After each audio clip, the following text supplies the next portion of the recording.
দীঘা থেকে Kolkata train journey শুনতে সোজা লাগলেও জার্নিটা কিন্তু একেবারেই সোজা ছিল না। চলো তবে শুরু করা যাক আজকের গল্পটা।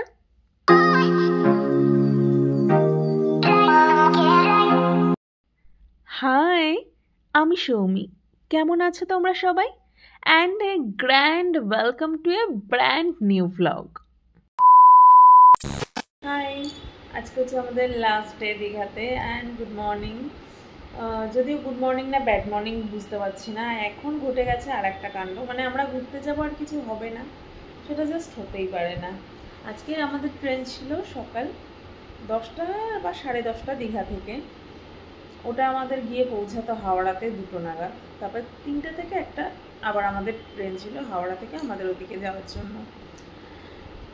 এবার বিগত বেশ কিছুদিন ধরে 10টায় বা 10:30টায় যে ট্রেনটা দীঘায় আসছে সেটা আমাদের ছাড়ছে হচ্ছে এখান থেকেই ছাড়ছে 3টে-4টে নাগাদ, একদম এতক্ষণ লেটে। এবার ওই ট্রেনটা আমরা যেহেতু পাবো না, আমরা হাওড়া ট্রেনটা করে দিয়েছি ক্যান্সেল।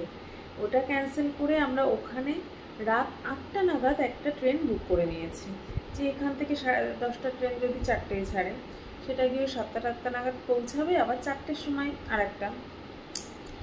আজকে অন দ্য টাইম একদম ট্রেন এখনও দেখাচ্ছে, হ্যাঁ 10টা 10:30 ট্রেন 10টা 10:30তেই এখান থেকে ছাড়বে। এখন কি হবে জানি না, এখন কি হবে, ওখানে গিয়ে কি করব। 3টে 3:30টায় তো পৌঁছে যাবো, হ্যাঁ দেখা যাক কি হয়। তো এখন বাজে ঠিক 9:50 সকাল, আর এই ছিল আমাদের দীঘার হোটেল সি হর্স। এটাকে এখন টাটা বাই বাই জানিয়ে আমরা এখন যাব দীঘা স্টেশনের দিকে। আর আমরা এখান থেকে ডেকে নিয়েছিলাম একটা যে মোটর ভ্যান হয়, ওই মোটর ভ্যানকে, কারণ আমাদের সাথে প্রচুর লাগেজ ছিল, যেটাতে না ওই আমরা যদি টোটো বুক করতাম টোটোতে খুব ঠেসাঠেসি হচ্ছিল। আমরা যখন এসেছিলাম দীঘাতে তখন মানে টোটোয় করে এসেছিলাম, অনেক ঠেসাঠেসি করে বসতে হয়েছিল। তাই ভাবলাম যে টোটো আর করব না, মোটর ভ্যানগুলো একটু বড় সড়ো হয়, তো মোটর ভ্যানে করে আমরা এখন যাচ্ছি দীঘা স্টেশন। আর এই হচ্ছে সেই ভ্যানটা যেটাই করে আমরা দীঘা স্টেশন পর্যন্ত আসলাম। আর আমার যে অবস্থা, মানে শ্রেয়াদিকে তো দেখছোই, তার থেকেও বাজে অবস্থা বোধহয় ছিল আমার। আমি লিটারেলি ঘরের জামা কাপড় পরে চলে এসেছি, ঘরের জামা কাপড় পরে মাথার টঙের উপরে একটা খোপা বেঁধে আমি দীঘা থেকে আমাদের বাড়ি এতক্ষণে জার্নি করব। আর এটা হচ্ছে দীঘা স্টেশনের ভেতরটা। তোমরা কি কেউ খেয়াল করলে যে দীঘা স্টেশন থেকে কিন্তু দীঘার যে জগন্নাথ মন্দির সেটা দেখতে পাওয়া গেল? আর এখানে গিয়ে কিন্তু আমরা একদম বড় সড়ো একটা কুলি পেয়ে গেছিলাম, যার দায়িত্বে এই যে ব্যাগগুলো সব শ্রেয়াদি সাজিয়ে রাখছে। কুলি কি করে, সব ট্রলিগুলো মাথায় নেয় তো। আর এই দেখো আমাদের এত বড় কুলি নিজে কি মাথায় নেবে, ট্রলির মাথায় নিজে উঠে বসে রয়েছে। এই যে আমাদের দীঘা হাওড়া তাম্রলিপ্ত এক্সপ্রেস কিন্তু অলরেডি চলে এসেছে, আর এখন বাজে ওই মোটামুটি 10:20 মতো। আর আমরা এখন যাচ্ছি, গিয়ে দেখি কত নম্বরের কোচ, কোন সিট সব খুঁজে আগে বসা যাক। চলো তারপর আবার তোমাদের সাথে কথা হবে।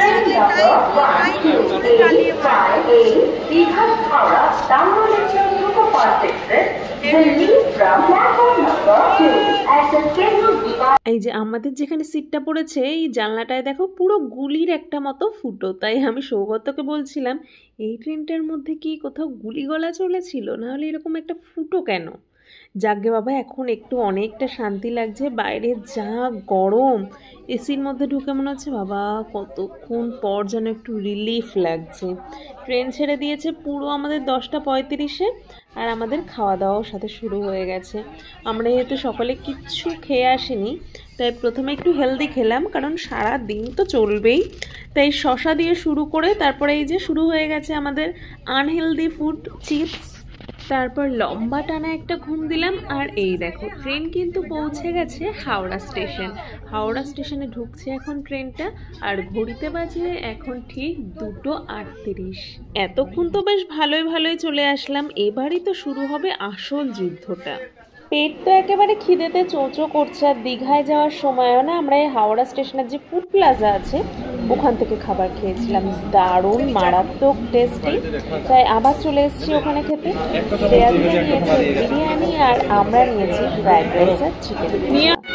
অ্যাকচুয়ালি পুরোপুরি কষা ছিল না এটা, ওই যে কাবাব, মালাই কাবাব ধরনের যে রেসিপিগুলো হয় ওরকম কিছু ছোট ছোট পিস, বাট খেতে খুব সুন্দর ছিল। এখান থেকে ট্রেন যেহেতু আমাদের 8টার সময়, আর হাতে আমাদের রয়েছে প্রচুর টাইম, কারণ এখন বাজে 3:30 মতো, আর পুরো সময়টাই কিন্তু আমরা কাটাবো হাওড়া স্টেশনে। আমি এখন যে জায়গাটায় দাঁড়িয়ে আছি দেখো, হাওড়া স্টেশন থেকে কত সুন্দর দেখা যাচ্ছে, আর সেই লেভেলের গরম এখন এখানে। তাই আমরা পেইড যে ওয়েটিং রুমগুলো হয় আমরা ওখানে পে করে ঢুকে গেলাম। আমাদের লাগেজেরও কোনো চিন্তা ভাবনা রইল না, একদম সেফ অ্যান্ড সিকিউর। আর এবারে আমরা এখান সেখান ঘুরে বেড়াচ্ছি আর টুকটুক টুকটুক করে খাওয়া দাওয়া করছি। আর পেইড ওয়েটিং রুম বলে যেন ভেবো না যে ভিড়টা কম, ভিড়টা শুধু একবার দেখো, কারণ এখানে টাকা এতটাই কম পে করতে হয়, ওই ঘন্টায় 13 টাকা বা 16 টাকা এরকম কিছু একটা ছিল। আর এর ভেতরেই প্রচুর স্টল আছে, তোমাকে মানে বাইরেই যেতে হবে না কিছু খাওয়া দাওয়া করার জন্য। আসলে আমরা ওখানে বসে বসে এতটাই বোর হয়ে গেছি, আমরা আবার চলে এসেছি ফুড প্লাজাতে ঠান্ডা কিছু খাওয়ার জন্য। তো এখান থেকে নিয়ে নিয়েছি 2 ধরনের, 2টো লেমনেড, একটা হচ্ছে ককটেল আর কি, একটা হচ্ছে র ম্যাঙ্গো, আর একটা হচ্ছে এই ব্লু লেগুন। ব্লু লেগুনটা লিটারেলি পুরো টুথপেস্টের মতো খেতে ছিল এটাকে, মানে বিশ্বাস করবে না। র ম্যাঙ্গোটা যেমন ওই পালস লজেন্সগুলো খেতে হয় ওরকম খেতে। কেমন, ভালো বানিয়েছে? টুথপেস্টের মতো খেতে। অভিজ্ঞতা এটা খাওয়া দেখো, টুথপেস্ট। এটা থামসার মধ্যে জল দিতে হবে। মেনলি এটা অভিজ্ঞতা আর সৌগতর একদমই খাওয়ার ইচ্ছা ছিল না, আমি আর শ্রেয়াদি খেয়েছি।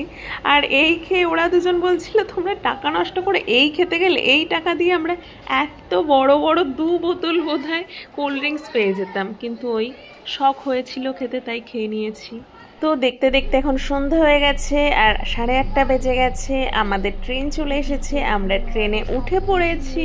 আর এই দেখো আমরা এইভাবে শুয়ে শুয়ে পুরো যাচ্ছিলাম। এই হচ্ছে বর্ধমান স্টেশন, আর আমরা এখান থেকেও কিন্তু স্লিপার বুক করেছিলাম যাতে আমরা একটু ভালোভাবে যেতে পারি। যদিও বেশিক্ষণের জার্নি না, 11:30টার সময় আমরা নেমে পড়েছি সাঁইথিয়াতে। স্টেশনটা দেখো কেমন শুনশান। এখন আর আমার চোখ মুখ একদম দেখার অবস্থা নেই, একেতে দীঘা ঘুরে ট্যান, তার উপর আবার সারা দিনের জার্নি। বাই দ্য ওয়ে, আমি কিন্তু এখন আমার বাড়ি যাচ্ছি না, আমি কিন্তু এখন যাচ্ছি সসুরাল গেন্দা ফুল আমার গেন্দা ফুলে। তো আমরা এখান থেকে একটা বুক করে রেখেছিলাম গাড়ি, সেই গাড়িটাই এখন আসছে, ওটা করে আমরা সোজা চলে যাব বাড়িতে। চলো তবে আজ যাই, আসবো আর দিন।